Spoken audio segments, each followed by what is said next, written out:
L'immigration est perçue par les opinions publiques comme un danger majeur, immédiat, encore une fois dans un contexte où les passions identitaires sont très fortes, où les partis populistes gagnent les élections les unes derrière les autres. C'est pas un hasard s'il y a une crise majeure en Allemagne ce week-end, enfin en ce moment, mais parce qu'il y a des élections en Bavière et que les types, ils n'ont qu'une seule trouille, c'est que l'AfD qui a fait je ne sais pas combien il y a un an... Un parti d'extrême droite qui puisse grignoter et une crise à l'interne dans le gouvernement d'Angela Merkel par ailleurs. Oui, c'est vrai, voilà, c'est le sous-titre. Et il y a des gouvernements qui ont beaucoup de mal donc à assumer des responsabilités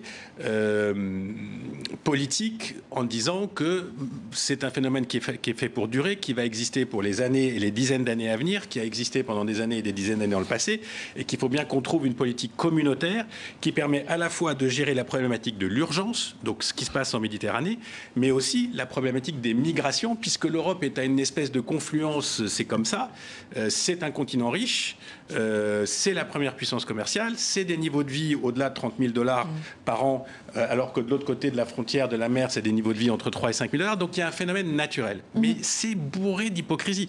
Moi, je parlais avec un ami italien qui n'est pas forcément un libéral de gauche. Mais il me dit, mais l'économie italienne vit des migrants. Toutes les industries du Nord aujourd'hui, Bologne, Milan, la vallée du Pô, tout ça, il y a plein d'ouvriers migrants qui sont au black, pas au black, qui sont déclarés, pas déclarés. Les mafias du Sud vivent avec le trafic, etc. Donc ça devient consubstantiel à la nature, à l'État italien. Donc c'est un problème qui va au-delà des rodomontades de M. Salvini, ministre de l'Intérieur. Là où Macron n'a pas tort, et je pense qu'il s'est laissé un petit peu emporter, ça lui arrive de temps en temps. Je pense qu'il parle de cynisme et d'irresponsabilité parce qu'il sait que Salvini fait un coup purement politique et qu'au même moment, d'ailleurs, il y avait un deuxième bateau qui est rentré, je ne sais pas où.